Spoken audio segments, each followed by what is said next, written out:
Comisión Estatal de los Derechos Humanos Michoacán. Conoce tus derechos, lo que debes saber acerca de los derechos laborales en tiempos de pandemia. Hola, ¿cómo están? Bienvenidos a su espacio Conoce tus derechos, una producción de la Comisión Estatal de los Derechos Humanos del Estado de Michoacán, donde tenemos la pretensión de que conozcas de forma paulatina tus derechos. Día con día abordaremos temáticas nuevas que son de tu interés para conocer tus derechos humanos.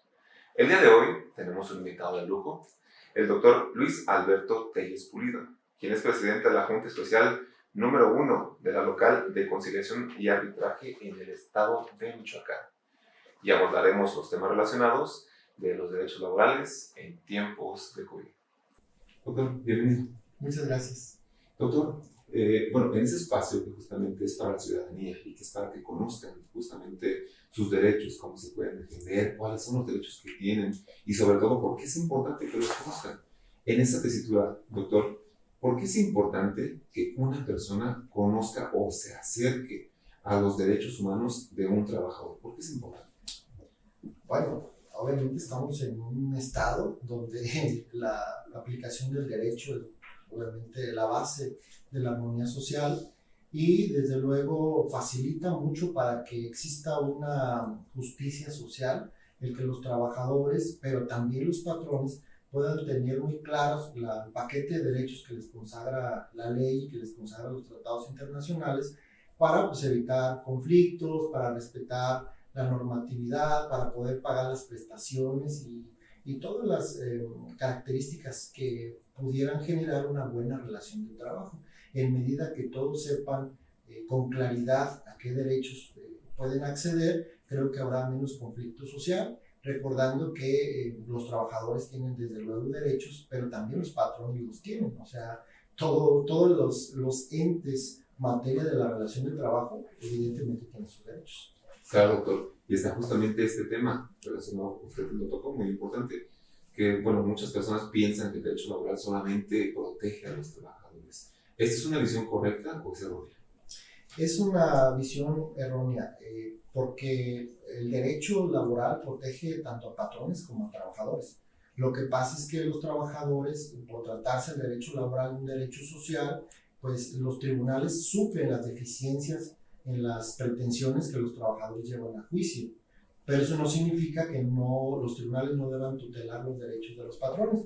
Una cosa muy importante y que es algo que no se observa regularmente en las charlas es que el ciudadano común, cuando habla de patrón, inmediatamente se le viene a la cabeza la idea de las grandes empresas, de las empresas transnacionales, de las grandes filiales, de las instituciones que tienen muchísimos trabajadores, pero no necesariamente un patrón es una empresa grande. Un patrón puede ser un señor que tiene una tortillería, que solamente tiene un solo empleado, que lo contrata para ayudarle a lo mejor a subir y bajar el material que utiliza para elaborar las tortillas, y que desde luego todo su patrimonio es la tortillería, y que obviamente es una persona no necesariamente de muchos recursos económicos. Entonces, por patrón entendemos cualquier ciudadano que esté susceptible de una relación laboral. Entonces, no solamente las grandes empresas son patrones.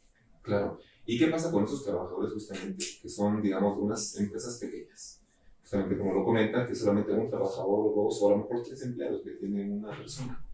Estas personas o esos patrones tienen la obligación también de registrarlos, en este caso, con los derechos que la ley les concede, como por ejemplo el IMSS, o en su caso, el determinado ISSSTE, alguna prestación relacionada con el derecho a la vivienda, todo esto, ¿tienen derecho a eso? Por supuesto, claro que sí. Independientemente del patrón, la ley no hace una distinción entre el tipo de patrón para poder establecer una relación de trabajo. Establece varios tipos de relaciones de trabajo, pero la característica de patrón es la misma para cualquier relación de trabajo.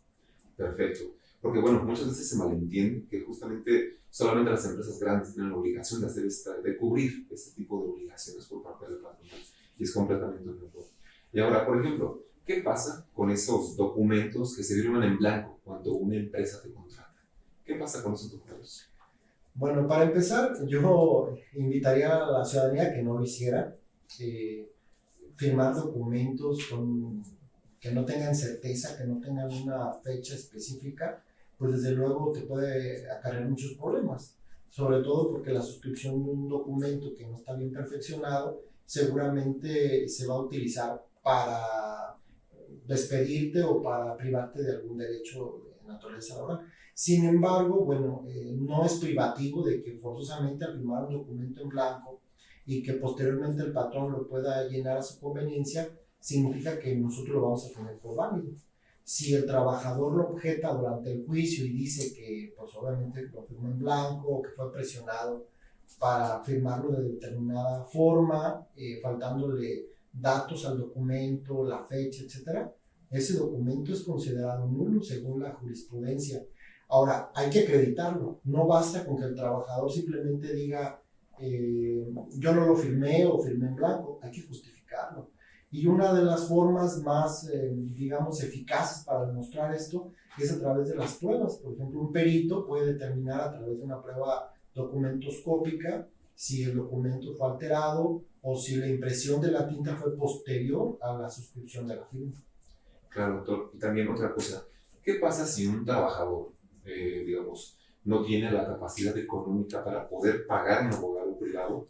¿Se puede acercar con ustedes para tener una asesoría con respecto a su liquidación, respecto a sus prestaciones, respecto, en este caso, a las jornadas laborales y a todos los demás derechos que tiene un trabajador? Bueno, no necesariamente a la Junta. La Junta es un tribunal que obviamente resuelve en base a las constancias que están en el expediente de forma imparcial. Pero sin embargo, el trabajador se puede acudir, pero ante la Procuraduría de la Defensa del Trabajador, que es una institución totalmente gratuita, donde todos los trabajadores pueden acudir, los asesoran de forma muy profesional y que además, ahí en la misma Junta, en las instalaciones del tribunal, en la planta baja hay una delegación de esta Procuraduría de la Defensa del Trabajador. Basta con hacer una cita, ahora por el tema del COVID hay que hacer una cita, y la Procuraduría los va a atender y les va a dar seguimiento totalmente gratuito y profesional. Claro, y ahora justamente como me tocó, doctor, el COVID, ¿tiene alguna repercusión el hecho de la pandemia que estamos viendo actualmente con los derechos laborales? Pues repercusión como tal, digamos, no, porque los derechos laborales deben permanecer intactos independientemente de la pandemia. Yo diría más bien una repercusión en el orden natural o tradicional que han seguido los patrones con los trabajadores en las relaciones de trabajo. Porque obviamente pues, no estábamos preparados para un escenario de esta naturaleza y hay muchas dudas que generan conflicto.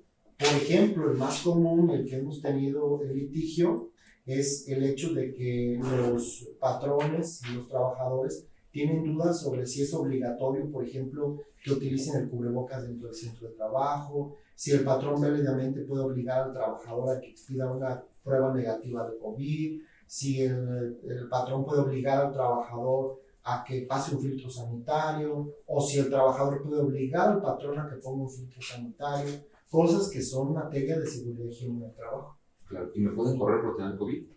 No, desde luego que no. Sin embargo, si te tienes que aislar en tu casa y pues el patrón válidamente tiene que tener una comisión de seguridad y higiene y válidamente te puede sacar del centro de trabajo sin despedirte. Claro. Por último, doctor, ¿cuáles son los errores más comunes que comete un trabajador, por ejemplo, o una patrona? ¿Cuáles son los errores más comunes en los que ustedes ven? Bueno, el error más común, y creo yo que cometen los trabajadores, es firmar renuncias cuando son despedidos. Firman documentos sin comprender el alcance de estos y entonces pues están renunciando a ciertas prestaciones o simplemente están aceptando que ya les fueron cubiertas esas prestaciones y en realidad no. Entonces, para demostrar en juicio que no recibió esa cantidad de dinero, pues está muy complicado. Y el mayor error que yo he visto de los patrones que cometen es no liquidar adecuadamente a sus trabajadores.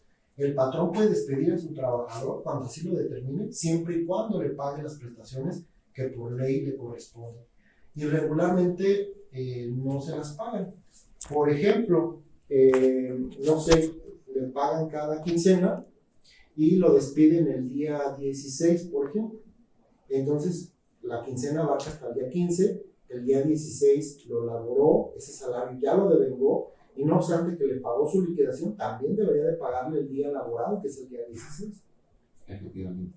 Por último, doctor, para ir cerrando justamente esta entrevista, los servicios que prestan en la Junta tienen algún costo, tienen alguna situación que tenga que favorecer o más bien agotar los trabajadores. No, es totalmente gratuito, es un tribunal totalmente gratuito. Los trabajadores, a través de sus abogados, ya sea abogados particulares o abogados de la Procuraduría de la Defensa del Trabajador, que son también gratuitos, pueden acudir a la Junta pues en busca de justicia. Nosotros vamos a resolver en base a las pruebas planteadas, y obviamente pues se le va a dar la razón a la persona que le corresponde, pero no requiere hacer ningún pago, es totalmente gratuito todo el servicio, y pues simplemente debe de acudir con un abogado para que cumpla los requisitos que establece la ley y pueda ingresar con nosotros algún trámite, algún expediente. Perfecto, doctor. Le agradezco mucho el espacio que nos brinda, su tiempo, su atención y de verdad todas las atenciones que ha tenido con nosotros en la Comisión Estatal de los Derechos Humanos. Es un placer tenerlo aquí en el programa. Muchísimas gracias. No, al contrario, gracias a ustedes. Pues bueno, a ustedes muchísimas gracias por acompañarnos en este espacio Conoce tus derechos. Lo estaremos haciendo de forma periódica desde la Comisión Estatal de los Derechos Humanos del Estado de Michoacán. Conoce tus derechos, lo que debes saber acerca de... Es una producción de la Comisión Estatal de los Derechos Humanos Michoacán.